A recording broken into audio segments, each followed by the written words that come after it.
Saya berikan ijazah amalan dari guru-guru kami juga untuk semua aspek. Jadi kalau ilmu insya Allah meningkat lebih kuat, kalau bisnis, kalau bekerja itu lebih lancar dan dilindungi oleh Allah, ya berkah. Kalau di birokrasi, di kedudukan, di apapun, itu pun diangkat oleh Allah dengan cara yang baik dan terhormat. Ya, karirnya di semua aspek.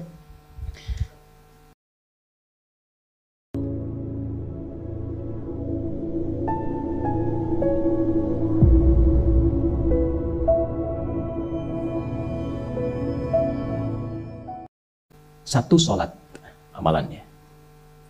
Nah, bukan yang biasa. Bukan yang biasa. Kalau bisa jaga yang 40 rakaat. Yang sering saya sampaikan. 17 rakaat sholat fardu. Sudah? 12 rakaat rawatib. 11 rakaat yang tahajud. Jumlahnya 40. Ya. 17 rakaat sholat fardu. Kalau ini wajib. Kalau wajib standar. Ya. Mau kaya, mau tidak, ya sholat 17 rakaat juga. Mau pintar, mau tidak, 17 rakaat juga. Jelas ya?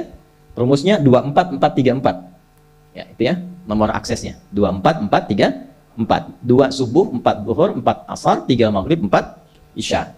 Ya, jangan sampai miskol. Kalaupun miskol harus khairiyarah. Ya kan? Bukan syarriyarah. Baik, pasti yang miskol muadzin. Allahu akbar, khairiyarah. Ya. Baru adzan, belum qomat syarriyarah. Jelas ya? Oke. Teruskan, yang 12 itu hadisnya sahih. Perhatikan baik-baik.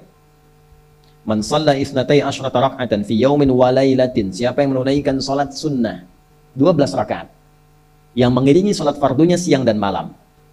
Sudah arba'an qabla dhuhri, 4 rakaat sebelum zuhur.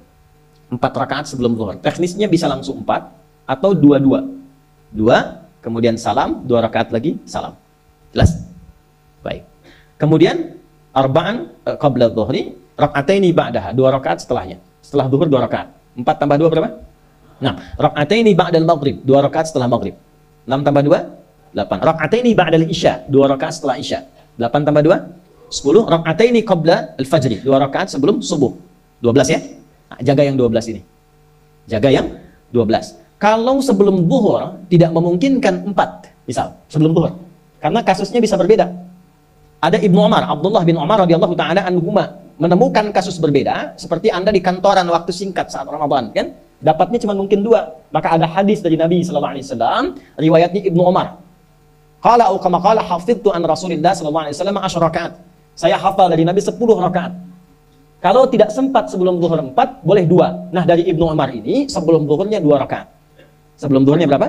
2 rakaat. Jadi kalau bisa 4, kalau tidak memungkinkan berapa? 2. Orang yang terbiasa 4, lalu karena kondisi tertentu dia mengerjakan 2, tetap dicatatkan oleh malaikat 4 jumlahnya. Dari mana dalilnya? Hadis. Idza maridal abdu aw safar kutiba lahu mithla ma kana alaihi muqiman sahiha. Kalau seseorang sakit atau bepergian jauh atau dia sedang punya uzur syar'i seperti 2 hal tadi dan tak mampu melakukan amalan rutinnya seperti biasa, maka tetap dituliskan pahalanya sempurna seperti rutin dan mukimnya. Contoh. Ibu mohon maaf ya Bu ya. Mohon maaf. Perempuan dalam keadaan suci. Salat subuhnya berapa rakaat? 2. Ya 2, kan nggak mungkin 3 kan? Baik ya. 2 rakaat. Salat qabliyahnya berapa rakaat? 2 rakaat. Baik. Setelah itu baca Quran nggak? Alhamdulillah. Bisa 1 halaman kan? Bisa. Ibu kerjakan saat suci. Saat sedang tidak suci, masa haid tiba, salat tidak? Tidak. Baca Quran tidak? Nah, kalau punya kebiasaan sholat, baca Quran, dan tiba masa haidnya, itu pahalanya tetap dituliskan sesuai kebiasaannya. Harus tahu itu. Makanya manfaatkan, karena kalau sudah tiba masa monofos, sama. Itu Allah tuh memberikan kemuliaan khusus. Makanya Bu, kalau ngaji dengan ustadz-ustadz tertentu, bikin kurikulum ngajinya fikih perempuan aja, nggak usah jauh-jauh. Fikih perempuan. Keluarkan, karena banyak pahala mengalir di dalamnya. Ya. Dan kadang-kadang saya suka bingung kalau bahas fikih rumah tangga itu kenapa yang tegang-tegang gitu. Sekarang fikih parenting sekarang tuh kayaknya menegangkan antara surga neraka aja tuh. Tanggung jawab suami, hati-hati dengan istri. Padahal Qur'annya mengatakan rumah tangga itu penuh dengan permainan yang menyenangkan. Yang ada banyak candanya.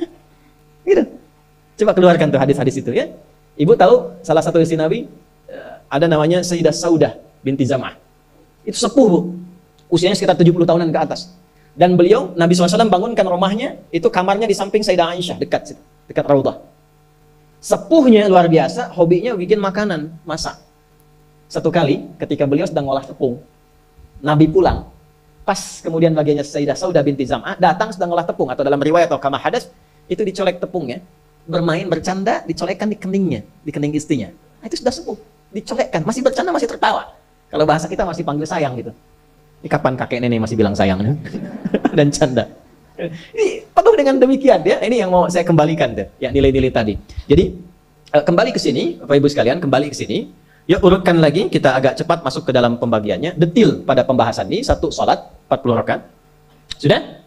Yang fardu sudah dalilnya, yang rawatib sudah, terakhir yang 11 rakaat yang salat malam.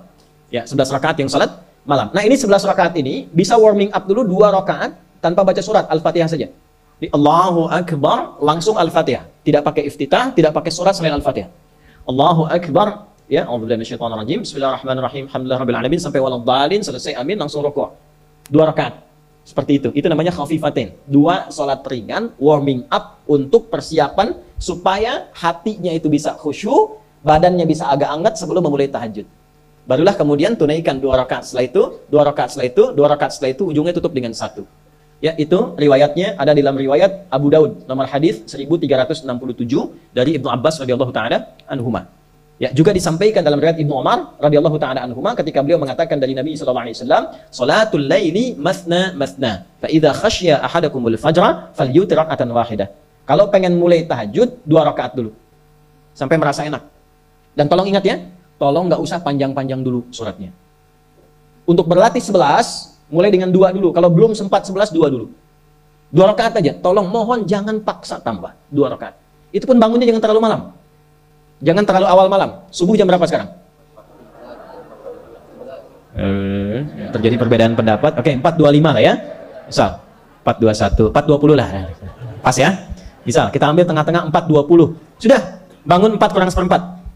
Jam 4 kurang seperempat. Karena hadisnya mengatakan ada persiapan sebelum wudu. Ya.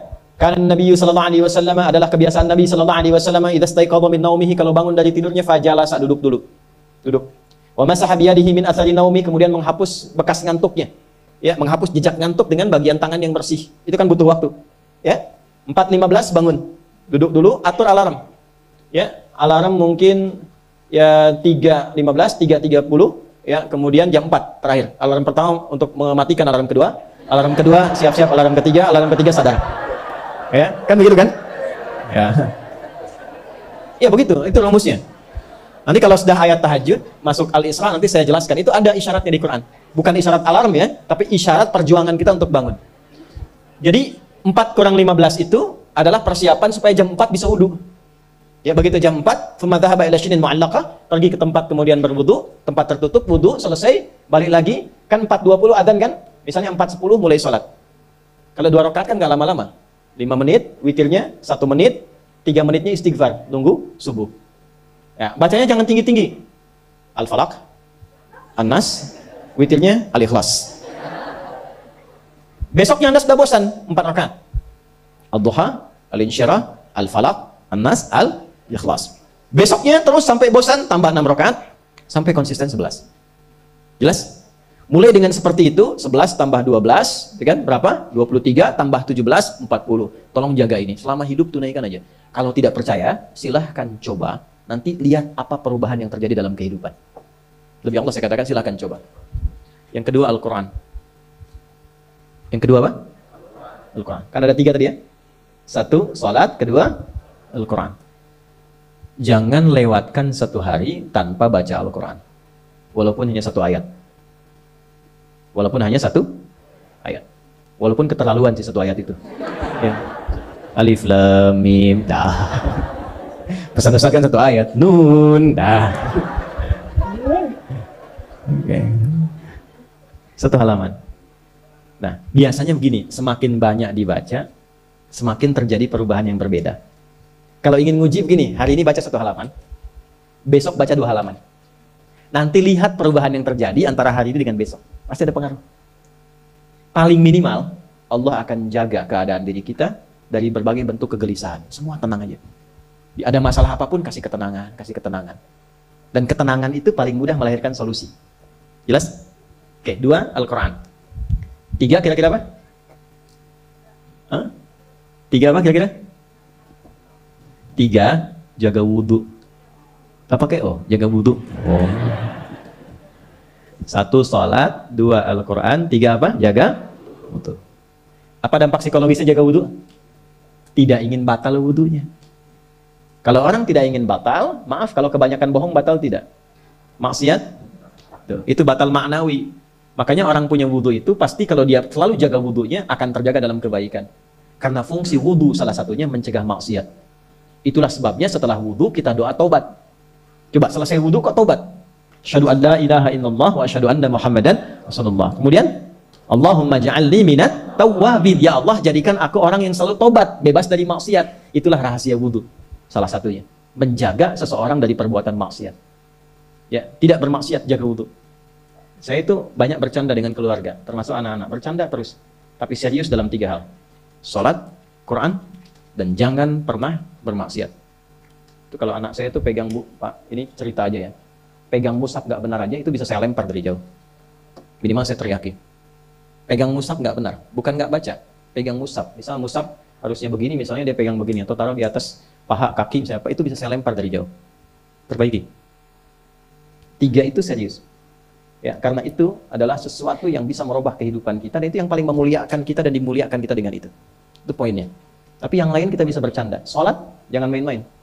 Karena itu inti kebahagiaan hidup kita.